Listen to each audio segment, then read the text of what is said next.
സുഹൃത്തുക്കളെ എല്ലാവർക്കും പുതിയൊരു വീഡിയോയിലേക്ക് സ്വാഗതം. ഞാനെന്നുള്ളത് പഞ്ചാബിലാണ്. ഇവിടെ ഇന്നത്തെ വീഡിയോ എന്ന് വെച്ച് കഴിഞ്ഞാൽ ഇവിടെ റോഡിൻ്റെ സൈഡിൽ ഒരു ചെറിയൊരു കട ഉണ്ട്. അപ്പോൾ അവിടെ പുള്ളി ഒരു വെറൈറ്റി ആയിട്ടുള്ളൊരു ഫുഡ് ഉണ്ടാക്കി വെക്കുന്നുണ്ട്. അപ്പോൾ അതിനെക്കുറിച്ചൊരു ചെറിയൊരു വീഡിയോ ആണ്. അപ്പോൾ നമുക്ക് നേരെ വീഡിയോയിലോട്ട് പോകാം. അപ്പോൾ നിങ്ങൾ എൻ്റെ ചാനൽ ആദ്യമായിട്ടാണ് കാണുന്നതെങ്കിൽ ചാനൽ സബ്സ്ക്രൈബ് ചെയ്യാൻ മറക്കല്. ചാനൽ സബ്സ്ക്രൈബ് ചെയ്ത് സപ്പോർട്ട് ചെയ്യണം, ലൈക്ക് ചെയ്യണം, കമൻറ്റ് ചെയ്യണം. റോഡിലൊക്കെ അത്യാവശ്യം നല്ല തിരക്കാണ്. അത്യാവശ്യം വണ്ടിയൊക്കെ പോകുന്നുണ്ട്. ഇപ്പോൾ നമ്മൾ നേരെ കടയിലോട്ടാണ് പോകുന്നത്. അപ്പോൾ ഈ കാണുന്നതാണ് ആ കട, ആലു കി ടിക്കി എന്നെഴുതിയേക്കുന്ന ആ ഒരു കടയിലോട്ടാണ് നമ്മൾ വന്ന്. കട വരുമ്പോൾ തന്നെ നമുക്ക് കാണാൻ കണ്ണാടി കൊണ്ടത് ബന്നൊക്കെ നിറച്ച് വെച്ചേക്കുന്നത്. ഞാൻ ഇത് 1-2 ദിവസം കഴിച്ചാണ്. അപ്പോൾ എനിക്ക് നല്ല ടേസ്റ്റ് തോന്നി. അപ്പോൾ ഞാൻ വിചാരിച്ചപ്പോൾ ഇതിൻ്റെ ഒരു വീഡിയോ നിങ്ങളെ കൂടെ കാണിക്കാം. എങ്ങനെ അത് കഴിച്ചിട്ടുള്ളവരെയൊക്കെ കമൻറ്റ് ഇട്ട് പറയണേ കേട്ടോ. അപ്പോൾ നമുക്കിത് എങ്ങനെ ഉണ്ടാക്കുന്നത് ചേട്ടനോട് ചോദിക്കാം. കിസ് ചീസ് का आलू और मसाले का था, चने की दाल की पिठी। चने दाल का पिठी पिठी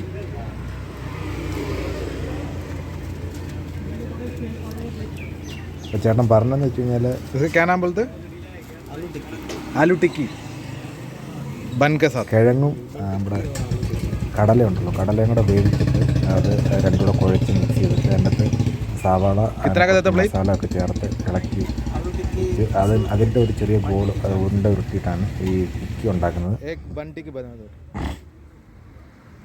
പിന്നെ ആ ഒരു ആലു ടിക്കി വിത്ത് ബന്നാണ് പറഞ്ഞത്. അപ്പോൾ ചേട്ടന് നേരത്തെ അല്പം ഫ്രൈ ചെയ്ത് വെച്ചിരുന്ന ആ ഒരു ടിക്കി എടുത്ത് പിന്നെ എണ്ണയിലിട്ടിടുകയാണ് കട്ട് ചെയ്തിട്ട്. ഇവർ ഇത് മേക്ക് ചെയ്യുന്നത് വെച്ച് കഴിഞ്ഞാൽ നമ്മുടെ കടുകെണ്ണയിലാണ് കേട്ടോ. ഇവിടെ മറ്റേ നമ്മുടെ നാട്ടിലെ കൂട്ട് തേങ്ങ എണ്ണ, റിഫൈനറി ഓയിലോ അങ്ങനത്തെ ഒന്നും ഉപയോഗിക്കത്തില്ല.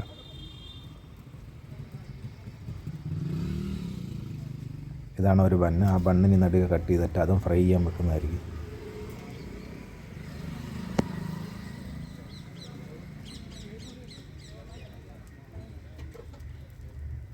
അത്യാവശ്യം നല്ല വൃത്തിയോടൊക്കെയാണ് ഉണ്ടാക്കിത്തരുന്നത് നമുക്ക്. അതുകൊണ്ട് നല്ല പ്രശ്നമില്ലാതെ കഴിക്കാൻ തോന്നും നമുക്ക്.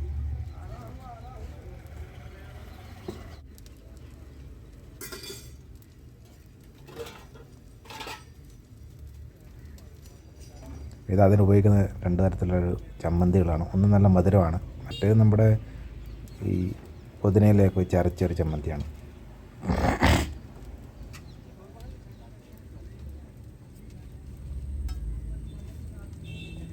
അത്യാവശ്യം ടിക്കി നല്ല രീതിയിൽ ഫ്രൈ ആയതിനു ശേഷമാണ് അതിനെ എടുത്ത് മാറ്റുന്ന എണ്ണയിൽ നിന്നും. ശരിക്കും എണ്ണ കുടിക്കുന്നതായിട്ട് തോന്നുന്നുണ്ടല്ലേ.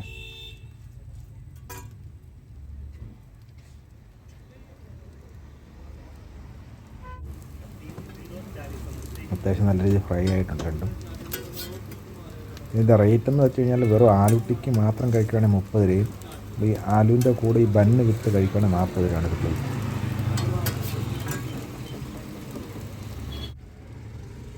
അപ്പോൾ അതിനിടയ്ക്ക് ആൾക്കാരൊക്കെ വാങ്ങിച്ച് കഴിക്കുന്നവർക്ക് രണ്ടാമത് ചമ്മന്തി കൊടുക്കും അവർ ചോദിക്കുന്ന രീതിയിൽ. അത്യാവശ്യം നല്ല സെയിലുള്ളൊരു സാധനമാണ്. ചേട്ടൻ ഒരു ദിവസം 500 പീസുകളോടെ വിൽക്കുമെന്നാണ് പറഞ്ഞത്. അതിൻ്റെ അകത്ത് എണ്ണ കളയാൻ വേണ്ടി തന്നെ ആ പ്ലേറ്റിൽ 2-3 വട്ടം എടുത്തിട്ട് അടിക്കുന്നുണ്ട്. ഞാൻ ബന്നോടൊന്ന് ഫ്രൈ ചെയ്ത് അത് വെച്ചതിന് ശേഷം.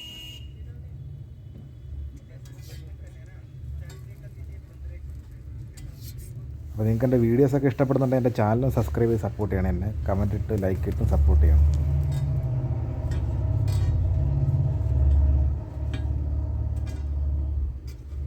അതിനെ ഒന്ന് കട്ട് ചെയ്തിട്ട് എന്നെ ഉണ്ടാക്കി ഞാൻ 2 തരത്തിൽ ചമ്മന്തിയൊക്കെ ഒഴിച്ച് ഈ കട്ട് ചെയ്ത് വെച്ചിരിക്കുന്ന സവാളയും നമ്മുടെ കുക്കുംബറും ഒക്കെ ഇട്ട് തന്നെ നമുക്ക് തരുന്നത് കഴിക്കാൻ വേണ്ടി. ഇതാണ് ബനാലു ടിക്കി എന്ന് പറഞ്ഞ സാധനം. അത്യാവശ്യം നല്ല ടേസ്റ്റ് ഉണ്ട്. അപ്പോൾ നിങ്ങൾ കഴിച്ചിട്ടുണ്ടെങ്കിൽ കമൻറ്റ് ഇട്ട് പറയണം കേട്ടോ.